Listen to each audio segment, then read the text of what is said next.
Hello and welcome to the IPSC Connect. I have with me Dr. Pushpinder Puniha. He is the chairman for the Consultative Group on the NITI Aayog, and he's also the board member for Blue Ocean Corporation. Thank you so much, Mr. Mahesh, for joining us. Thank you. Let's start by asking that since you represent the taxation and you are one of the architects on the tax policies, how does it impact the education sector? Yeah, sure. So, education sector is looked in Indian perspective as a public cause. So, in case you establish an institution which is purely for the benefit of education, and whatever profits you earn, from or the, let me not call it profit, the surplus which you earn goes back into education, then you can be completely exempted from tax also. So that is how, the Indian tax policy tries to encourage that invest in education, but invest not from the point of view of earning revenue and profits, but in making sure that education is given to those marginalized people who otherwise cannot afford it. So you can get complete exemption from tax also, but if you earn surpluses and which are not going into purely for the benefit of education and they accrue to individuals who are managing the institution, then of course that normal tax rates come into play. So that is the way the overall perspective of the tax policy is towards education in India. Thank you so much. Now, since we are into the procurement and supply chain conference, and India, since a very growing economy, and we are procuring maybe trillions from different countries, how do you see the trade policies or the tax policies in India, I would say tax policies, helping or impacting the small traders, or let's say the small manufacturers who are manufacturing or procuring things from outside? Yeah. So, currently also there are special benefits given to the small and the medium industries in terms of access to finance and all. The rates per se on the imports and all are not different, for them.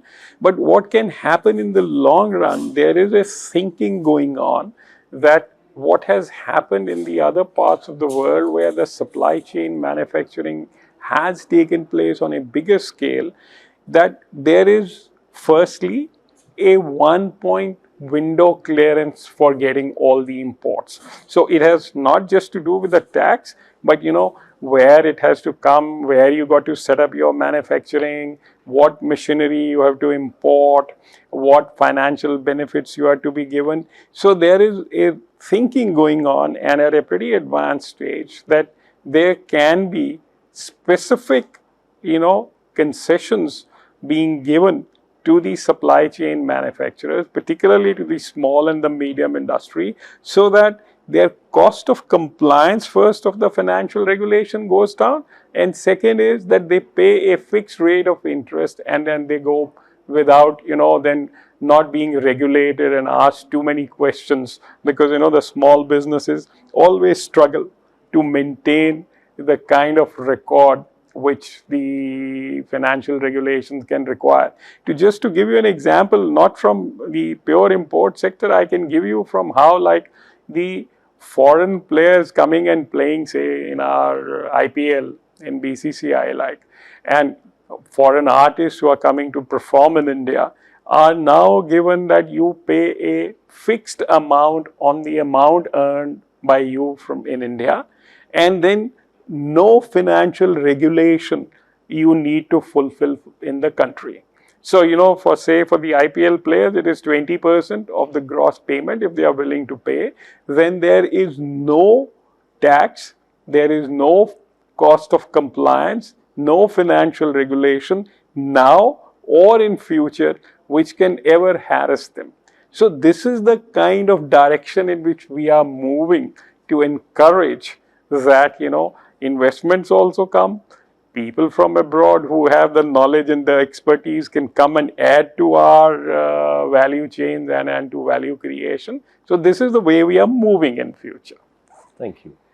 And where do you see India's trade in the next 5 years and the current tax policies? What is the impact of the current tax policies on the trade side?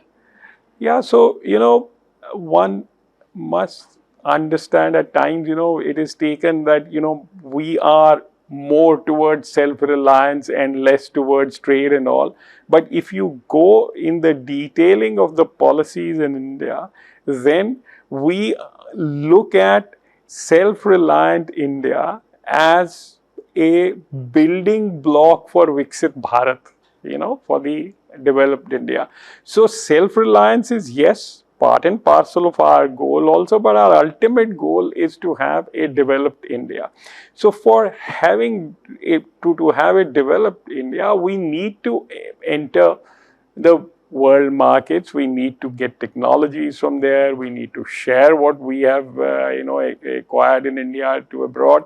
And in that, I would like your listeners to particularly go through what India has signed the latest agreement with United Kingdom. It is not called a trade agreement. It is called Comprehensive Economic and Trade Agreement. So the way we are looking forward is that, our relationship should not be limited to just goods and services coming, but it should be a long-term interaction whereby the value addition takes place for our country and we can share our knowledge, domain expertise with the foreign partners also. So that is the future, according to me, in a world which right now is not looking as friendly to globalization as it was some years ago. But that is how our public policy response is coming.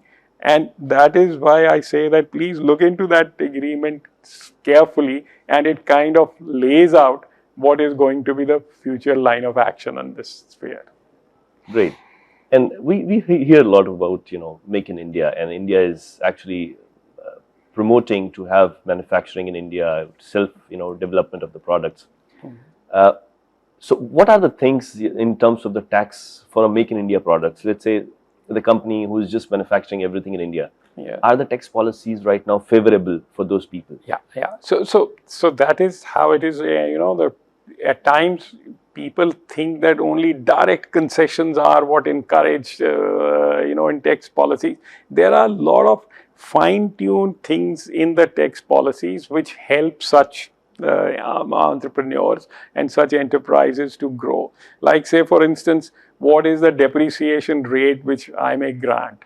Now, if I grant a higher depreciation rate, my profitability comes down in terms of taxable profitability, not my profitability otherwise. So those are the kind of things in which, tax policies can help in making sure that Make in India companies or entrepreneurs get all those benefits, so that, and at times our own cultural values need to be appreciated. I must share with you something which is, so revealing to me.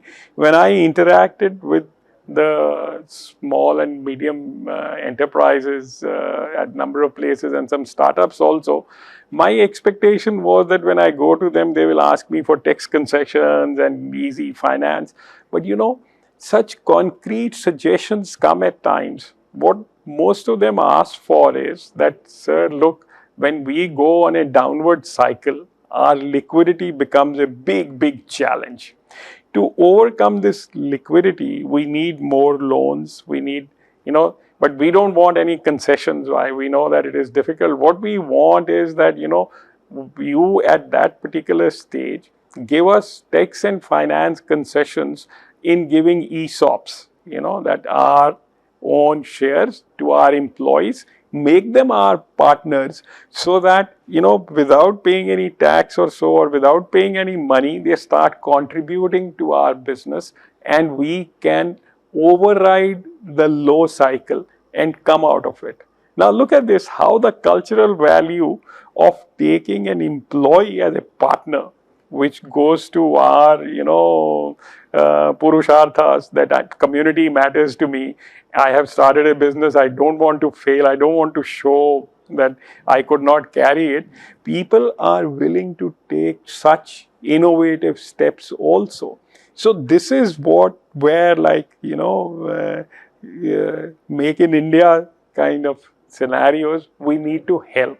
So we can grant them concessions to, get their employees on board as partners and not tax either the employees or the companies for getting that. And look, then more people join as partners, then the security levels increases, so more loans also can be given, liquidity can improve also. So these are the kind of innovative solutions which are rooted in our culture we can take and then make in India, which is our desired goal and dream, fulfilling in a medium term, even not wait for a long term solutions only. Very interesting point. I think you have given the crux of it, how basically they can save or get the benefits from the tax policies by making partners instead of having employees. A very interesting point. Yes. Well, thank you so much, Dr. Puniha, for joining us. It's an absolute pleasure to speak with you. Thank you so much. It's always a pleasure to interact.